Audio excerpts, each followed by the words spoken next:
Адам баласы денеден, жандан, анан рухтан деп үчкө бөлүнүп турат экен да өз денеси. Жүрөктүн түйүндөгү, түпкүрүндөгү изденүү көп нерсеге алып барат экен да. Жашообузга, салтыбызга өзүбүз билбесек дагы көп нерселерди ошол жактан көрөбүз да. Үчүлүк, жетилик, кыркылык, ашы деген жылдыгы деп коебуз да, ошолордун баардыгын карасак ушул жактан алабыз. Кудай кыргыз тилин бергенден кийин кыргыз тилин сөзсүз түшүнөт. Ошого кыргызча эле Кудай адам менен адам сүйлөшкөндөй эле Кудай менен кайрылып сүйлөшсөңөр, ал сөзсүз угат. Ана мен да силердин жүрөгүңөргө тынчтыкты каалайт элем да.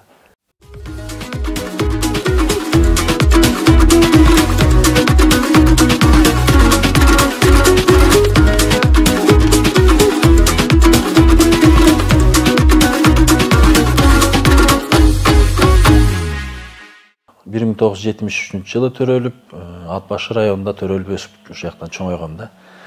Анан ошол жактан чоңоюп өсүп, бойго жеттик. 94-жылдар мен армиядан келип, ушу калган кездерде да кандайдыр бир башыман ылдый мындай дүркүрөптүң эле бир ушундай бир нерсе болду да. Ичимде мен изденип жүргөн адамдар негизи өздөрү деген ушундай болот экен. Адам баласы өзүбүз кандай болсок деле мындай ички дүйнөдө бир кандайдыр бир нерсени самап, же болбосо ички дүйнөлүгү кандайдыр бир толук болбогон нерсе болот экен да. Орусча айтканда пустота болуп. Кудай адамды жаратканда өзүнүн сапаттарындагы өзүнө окшоштуруп жаратты дейт да, өзүнүн сапатын салып койгон экен да адамдын жүрөгүнө. Ошол только ошол адам баласы денеден, жандан, анан рухтан деп үчкө бөлүнүп турат экен да өз денеси. Анан ошол рух бул Кудайды издеп, дайыма Кудайды издеп турат экен да. Ошон үчүн жанагы көп учурда ошого жетебиз, ошол жүрөктүн түйүндөгү, түпкүрүндөгү изденүү көп нерсеге алып барат экен да. Анткени байлыктарды издейт экен, кээ бирлөр ар ким ар кандай нерседен издейт экен да. Бирок ошол таппагандыктан, анан издеп жана байлыктын артынан байлык болуп кете берет экен да, ушундай болуп изденип. Менде да ошондой бир изденүүлөрдү кандайдыр ошондо денем дүркүрөп келип, жүрөгүм ушунчалык мемиреген нерсе болду да.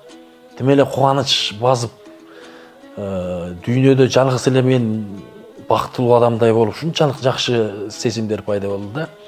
Андан кийин ошондон баштап китептерди тереңдеп изилдеп баштадым да. Издеп баштадым, окуп баштадым да. Көрсө Кудайга ишенүүнүн эч кандай диндин деле кереги жок экен да. Кудай динди жараткан эмес экен. Кудай адамдын ичине өзүнүн мыйзамын салып койгон экен да. Билебиз да, биз деген кээ бир адамдар деген окуганды да билбеген, илгери буга биздин заманга чейин окуганды дагы билбеген адамдар болгон да. Аларды кантип ишенген? Алар кантип кайсы китептин негизинде иштенген да? Ошентип ошондой ойлорду салып ойлоп жүрдүм да. Анан китептин ичинен таба баштадым да. Анткени Кудай биздин жүрөгүбүздө жашачу зат экен да. Ал жүрөктүн ичинде, тереңинде болот экен да. Анан бизге эң биринчи мындай жаратканда эле ичибизге авир деген мыйзамын салып койгон экен да. Ошол авир кээде деген шариатты билбеген кишилер деле бар да, мыйзамды, шариатты билбеген кишилер ошол карасаң кичинекей кезинен баштап эле уят, бул уят, бул жаман деген кандайдыр бир жүрөктөн айыптоолор болот да. Сен сага эч ким айтпаса деле бир туура эмес иштерди кылып алсаң, жүрөгүң ар жактан тереңде авириң айыптап, өзүңдөн өзүң жаман боло бересиң да. Демек бул ошол Кудай ошол адамдын ичине ошол авир деген сезимди салып койгон экен. Авир деген өзүнүн мыйзамы экен да. Бул рухубузда бар экен. Ошол авирди басып жүрө беребиз да. Авир менен кандай авир менен жашасак эле кандай деген сонун нерселер болот да. Кудайды таанып билүү бул өзүнчө башка, бул кандайдыр бир жакшы нерсе экен да. Кичим көптөр айтат, бул дин деп айтышат да. Дин бул дин, тиги дин деп бирок Кудай ал динде де эмес экен, бул динде де эмес экен. Кудай деген башка жүрөктүн тереңинде болот экен да, жүрөктүн тереңинде жашайт экен да. Кудайга диндин кереги жок, Кудайга ишеним гана керек экен да. Ошо эмне үчүн ушундай ишенип калдым анткенде Муса пайгамбардын Торат деген китебинин ошончо мыйзамдарды кайталоо деген китеп бар. Ошонун 6-бөлүмдүн 4-аятында мындай деген жазуулар бар. Ук Исраил, сенин Кудай Теңириң бир Кудай деп айтылганда, анан көп учурда бул эмнеге дейт да, ошол Кудай Теңириңди бүт жүрөгүң менен, бүт акылың менен, бүт күчүң менен сүй дейт да. Ошондой эле жакыныңды өзүң сүйгөндөй сүй дейт да. Жакыныңды сүй дейт. Анан ошол Кудай жөнүндө жатсаң да, турсаң да, басып баратсаң да айт деген да. Анан ошол чекеңе билек колдоруңа жазып ал, чекеңе байлап ал деген экен да. Анан мен ошондон көп нерсени ойлоп карап көрсөк деген, кыргыздарда биздин калпагыбыздын могу жеринде, кайсы жеринде, калпактын могу жеринде чок деп коет да, муну чок деп коет. Ушул көрсө кыргыздар деген, мен ойлогом да, бул деген орустун китеби, орустарга эле жакын деп ойлочумун да.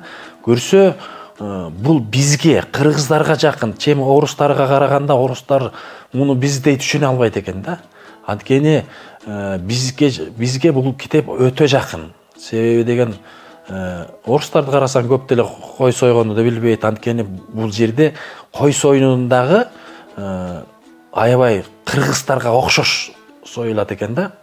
Кой ошо милдетинде курмандык чалып, жанагы айтып атканда сөөктөрүн сындырбай, жиликтеп, акырын мууздап союп, арам адал кылып, мууздап туруп ошентип союп койгону бизге жакын экен да. Анан ошол жанагы бир Кудай дегенибиз дагы кыргыздардын могу калпагында, могу жеринде бар да. Муну көргөндө кээде ойлойбуз да, бул жөн эле бир нерсе депчи. Жок, андай эмес да. Могу кыргыздардын моунусу деген, ушуну деген баш чекеңе жазып ал деп атпайбы, башында ушуну көргөн сайын дейт да, менин бир Кудай экенимди эстеп жүргүлө деген да. Ана жана боз үйлөрдүн үйгө киргенде дагы жана чоктор бар эмеспи, мындай самсалап турган нерселер да. Ошо да кыргыздардыкын карасаң, ошону илип коюшкан да.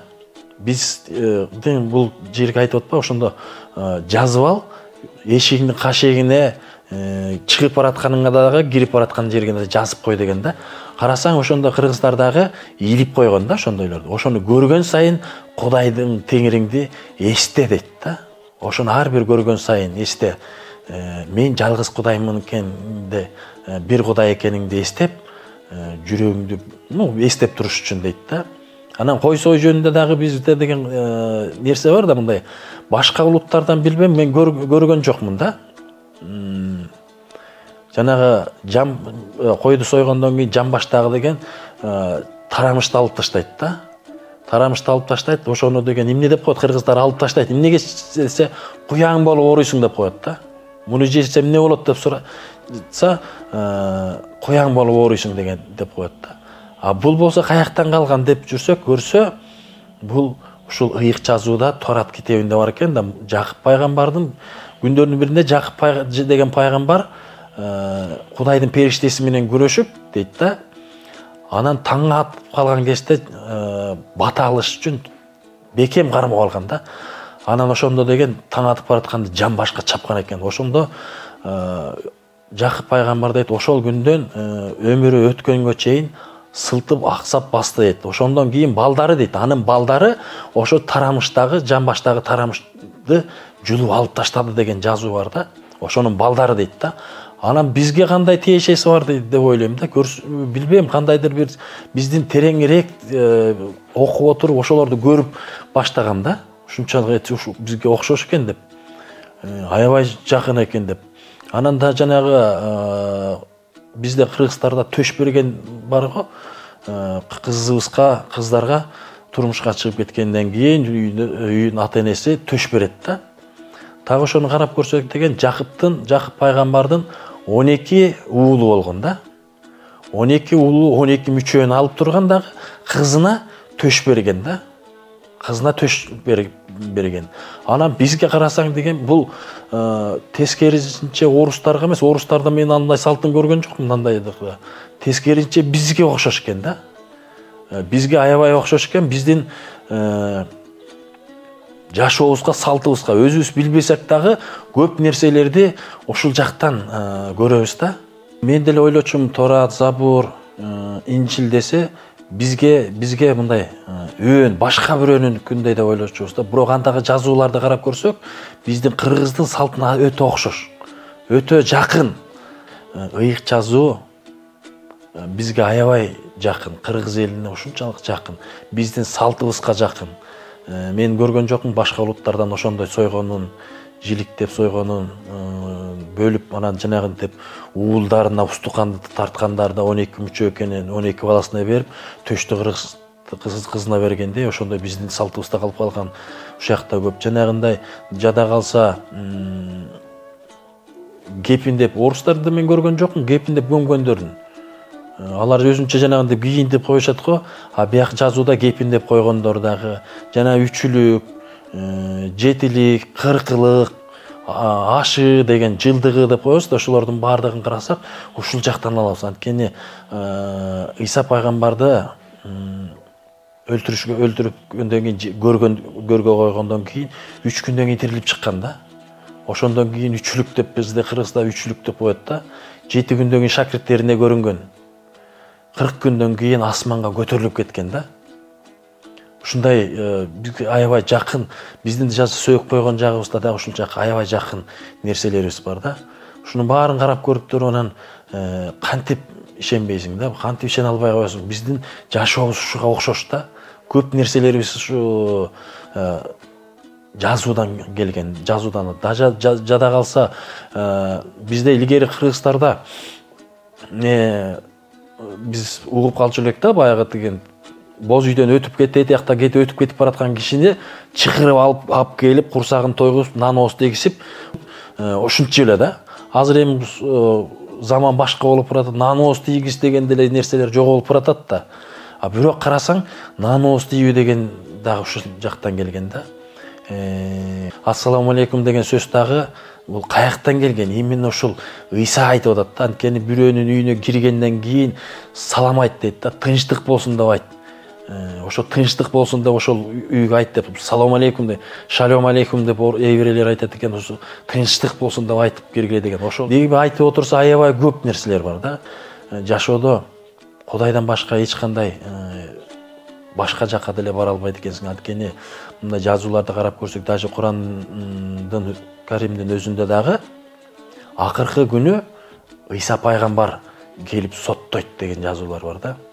Инжилде дагы айтылат да, баардык бийлик тозоктун дагы, бейиштин да ачкычы мага берилди деп айтылган жери бар. Ыйса ушинтип айтып атат да. Кээ бирлер айтат да, мен мусулман болуп барбаймбы, же болбосо христиан болуп, же сен да бирдеме деп ушинтип айтат да. Кудай деген, Кудайдын алдына барганда мындай эле суроо берет да, сен мусулмансыңбы, же христиансыңбы, же да бир улутсуңбу, же тигинсиңби деп сурабайт экен да. Кудайдын алдына барганда сенин күнөөң барбы, же жокпу деп сурайт да. Алга эч кандай диндин деле кереги жок.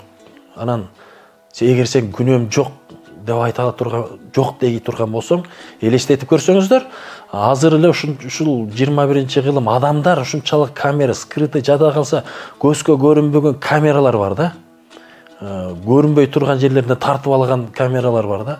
Эми элестетип көр, адамдар ушунчалык нерсеге жетсе, Кудай андан артык да. Кудай алдында адам бир жолу өлөт, андан кийин сот дейт да. Кудайдын алдында жеке туруп жооп бере турган күн келет да. Анан ошондо сенден мен мусулман элем, же болбосо мен христиан элем, же болбосо мен көп деген иштерди, жакшы иштерди кылдым эле деп Кудайдын алдына актана турган убакыт келе албайт да. Анткени Кудай айтат да, сенин күнөөң барбы, же жокпу дейт. Мына азыр мен да сенден көрөрмөн сурайт элем да, сенин күнөөң барбы, же жокпу? Азыр жерден азыр деле ойлонуп көрсөң, ушу суроогону, сенин күнөөң барбы, жокпу? Элестетип көрсөң, Кудайдын алдында турасың да, бетме бет турасың, анан сенден сураса, күнөөң барбы, же жокпу деп. Эмне деп жооп берет элең да? Бул ушундай суроолорду ойлоно жүрүш керек экен да. Анан жөн эле төшүбүздө каккылап ар кайсы мен мындай элем, мен мусулманмын же сен христиансың же ушундай деп ушинтип бири-бирибизди шайтан ушинтип бири-бирибизге душман кылдык койду да. Бирок Кудай андай Кудай эмес да. Кудай адилеттүү Кудай. Кудай эч убакта бир нерсени кылбайт да. Көп учурда Кудай деген адилеттүү. Кээде айтат да, моуну соцсеттерден деле карап, фейсбуктардан деле карап турсаңар, моунча сөз кайталап койсоң, моунча деген күнөөң кечирилет экен деп койгон нерселер бар да. Бирок Кудай ушунчалык адилеттүү экен да. Элестетип көрсөңөр, силер бирөөнү өлтүрүп алдыңар деп коеюн да. Анан сот кармалып, сотко бардыңар, сотко барсаңар, мен 5 маал намаз окуп жүрчү элем десең, не дейт сот? Макул эми сен намаз окуптырсың, же ороза кармаптырсың, бир 30 күн ороза кармаптырсың, мейли кой бербейин, кечирдим деп айтабы?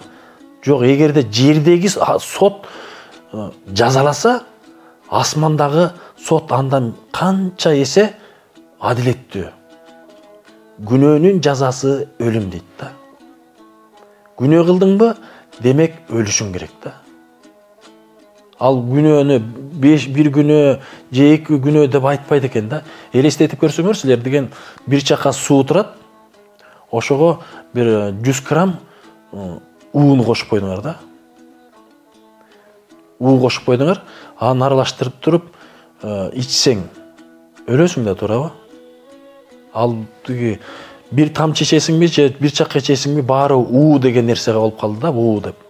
Ал ушунчалык күчтүү уу болсо сен өлөсүң да, бир ичкен күнүндө элечи. Так ошондой эле сен 1000 деген күнөө жакшы иштерди жасап жүрүп, бирок бир жолу күнөө кетирсең,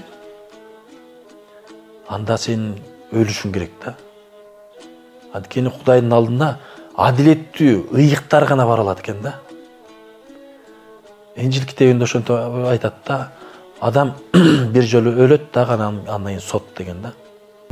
Замандаш ойлонуп көр да, Кудай алдында сенин күнөөң барбы же жокпу деп сураганда сен эмне деп жооп бересиң да. Ошол жөнүндө ойлонсоң, анан изилдеп мен сени силерди мындай мажбурлабайм.